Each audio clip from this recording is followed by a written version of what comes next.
Today we're going to be talking about everyone's favorite part of life, your 20s. So I have a list of 15 things that I guess I'm learning while I'm 20.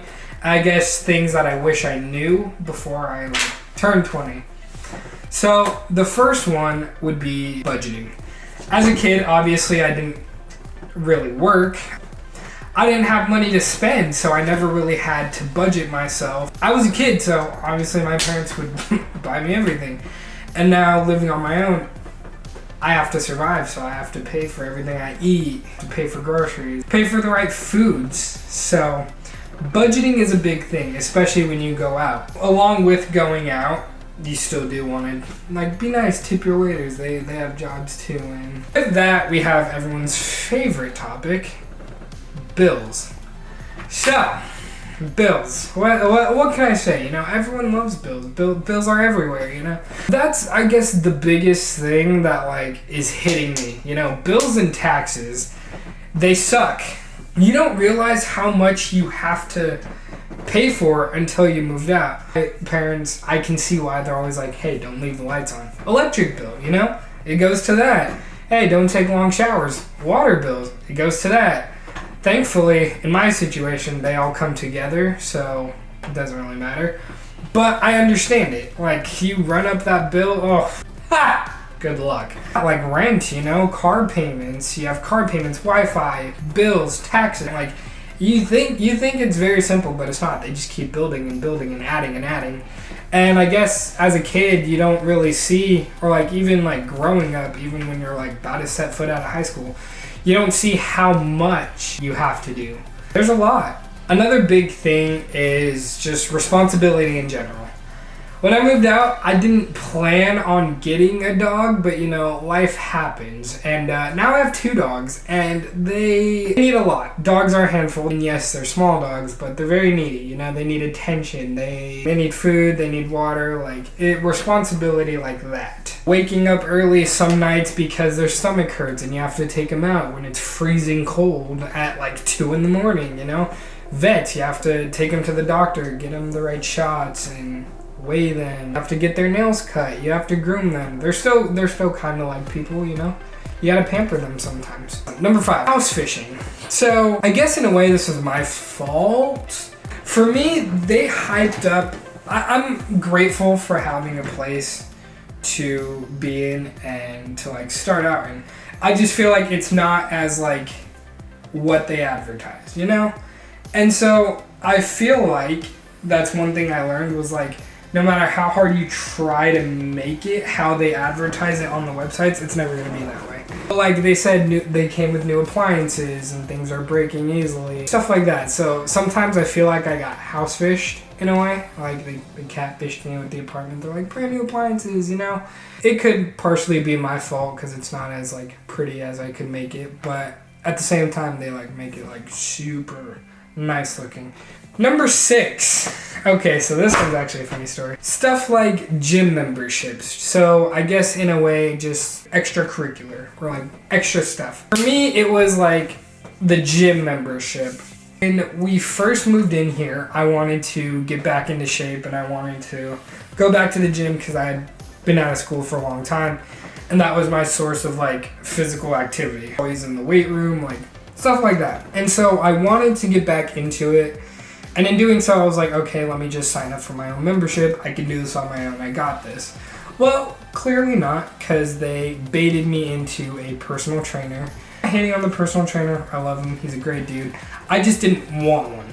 I just wanted to go in and free lift and just do what I felt comfortable with. And they tried making a deal, and I was okay, I'll do that deal, but it was only for a limited time.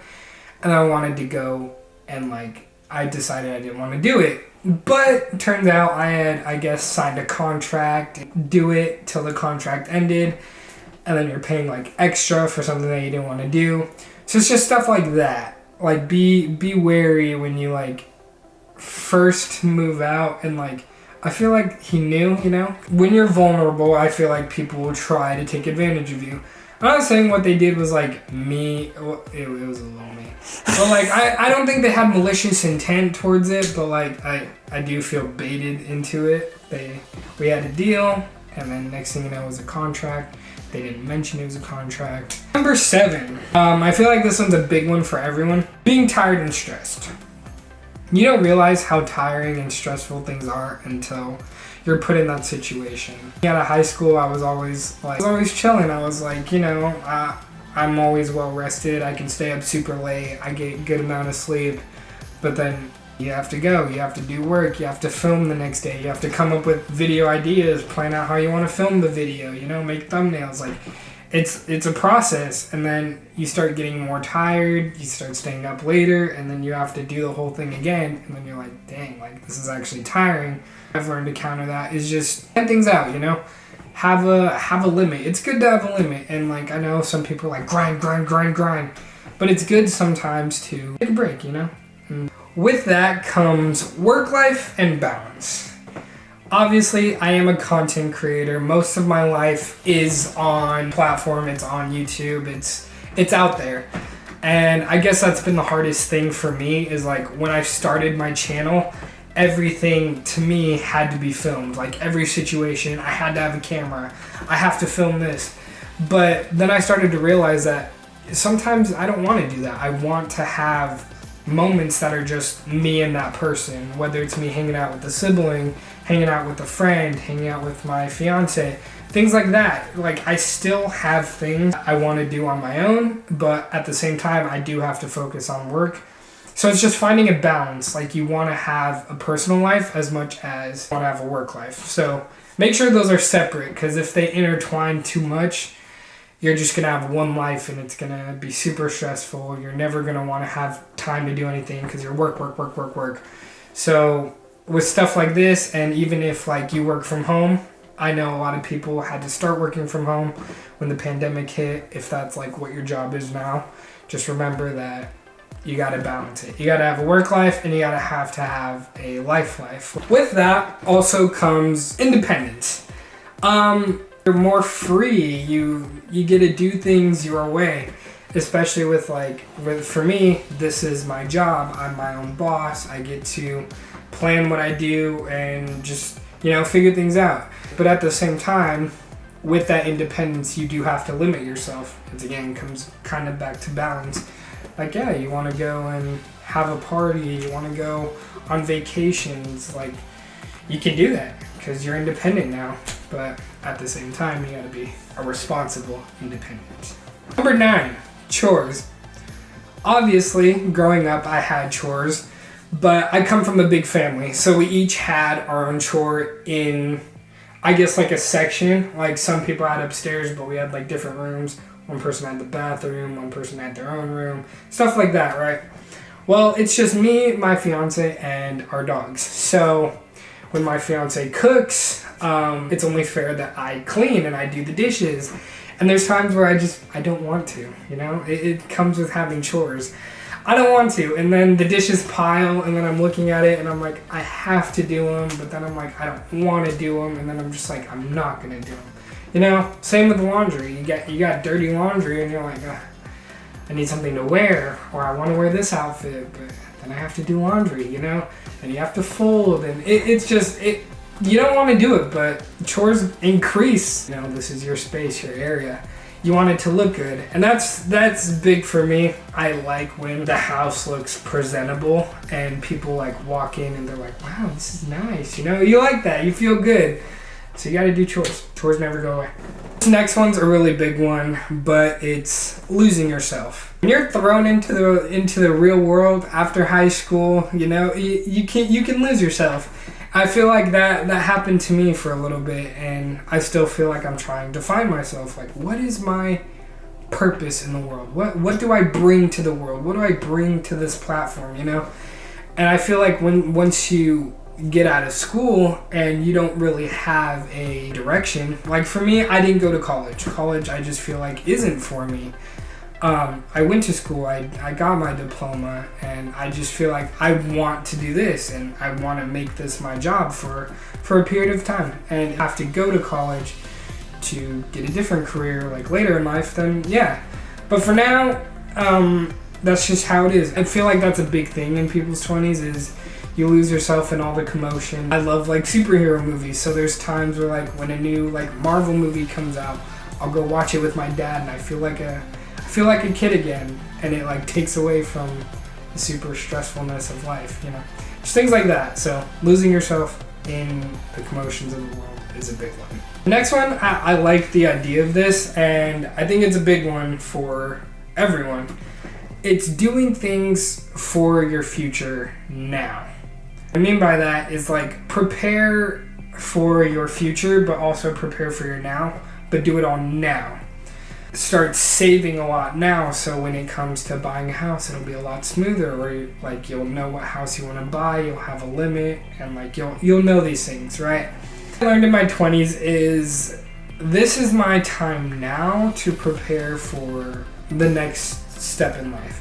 I know a lot of people are like, oh, your 20s, you're just supposed to have fun and be wild, but if you're not, you know, ready now or like preparing now, you're gonna have to worry about these things later in life. So I feel like for me, your 20s is like you have stages in life. Your high school is preparing you to prepare for the real world, you know, stuff like that. Next one is another big one, but it's adult relationships. That was something that really like blew me away in a sense, and it's kind of funny how it did. Because you go from like high school relationships, unless you're like been in a relationship and you've grown. I've only been in 2 like really serious ones though. This is my second super serious one. And I'm honestly really happy that I met who I did at the time that I did. Adult relationships are a lot more different than high school ones. High school ones are just like, oh, you know, you hold hands walking down to class, you go see a movie after school, you guys hang out, just stuff like that, right? But adult relationships, it comes back to like the balance. You have to make time for that person. You have to show them that like you still want to be with them, but at the same time you have life too. Like you have things you want to do. You have to prioritize that person and that relationship if you want it to work. Yes, it's hard when you're coming out of high school to do that because you're so used to like, oh, we can hang out on the weekends when our homework's done. Obviously when you get to like more senior and junior year, things like that get more difficult. Like you're focused on sports if you want to go and play for like the pros. But you have to prioritize your relationships. This next one's for some people, it's true, and for others, it's false. People aren't always there, or people aren't always who they seem. You know, when you get out of high school, you're like, dude, we're gonna be best friends for ages. Our kids are gonna grow up together, just stuff like that. But after coming out of high school, I really only have one friend that I hang out with, and that's James. You all have seen him. He's like the only one from high school that I see and I hang out with. Everyone isn't always who they seem. Sometimes you see people's true colors when you grow up, and they see whether you're successful or whether you're not. Maybe they're more successful and they're rubbing it in your face, but like you've been there for them forever. Maybe you're successful and they want a piece of that, so they have to like, you know, snake their way in. So yeah, be careful with people, and just make sure your friends are your friends, because sometimes people aren't always who they seem, and maybe they want to use that against you. Another one is random spending. I'm not fault for this. I see things that I want, that I like, or that like I'm like, oh, I'm gonna want that in the future, and I impulsive spend, and that's a big thing in life, especially when you have adult money. You want to buy adult things. And it gets bad sometimes. Like I just have random stuff. I bought a lightsaber on eBay that I didn't need, but I wanted because it came from a game that I played. And just stuff like that. And then I'm like, well, I could have used that money for this and this and this. And I'm like, it's okay though. I have it now and I could sell it, but I love it, so I'm not going to. But random spending. This last one I feel like applies to all of us. Everyone is going through it. And I know I may seem peppy and joyful, like, oh, my life is like sunshine and rainbows on the videos, but it's not. Things are hard, dude. Like, life is hard. Adulting is hard. And I know I can seem like so like, oh, Like it's not, and I do that because I want this to be like a safe space and like a positive space. But at the same time, I want you guys to know, like, some people, and I don't want this to sound cocky, but to some people, I guess, in their eyes or in their mind, I am a celebrity to them. Like, it feels that way to me for some people. But I'm just like you guys. I'm a kid in his 20s just trying to make it through life right now and trying to build myself a future, give my little family that I have a home, and it's hard. Life is hard, and it's only going to get harder. It's just how you deal with that. To know that everyone's going through it. Whether they're happy and they're saying, oh no, I'm good. Like, everyone has demons that they're fighting, whether it's something in their relationship, something with their family, something at their job. Just know everyone's going through it. And I know there's going to be days where it's hard to, like, maybe someone did you wrong and, like, look at the bright side and give them the benefit of the doubt. But just know maybe they're going through it right now, and that's how they're handling it. And it may not be the best way to handle it, but it's just how they're handling it. I'm going through it. I've started doing therapy now. Like, I'm just like you guys. I have therapy every week, and just life is hard. So those are 15 things I feel like I've learned. Not only learned, but like am still figuring out as I progress through my 20s. I'm about to be 21, so I've just started, I feel like. So yeah, let me know down below, like, what you guys learned, if there's anything I missed, if you're going through the same thing right now, or just like what was like your biggest challenge in your 20s. But yeah, life's a learning process, and we'll all get through it. But thank you for watching, and I'll see you in the next one.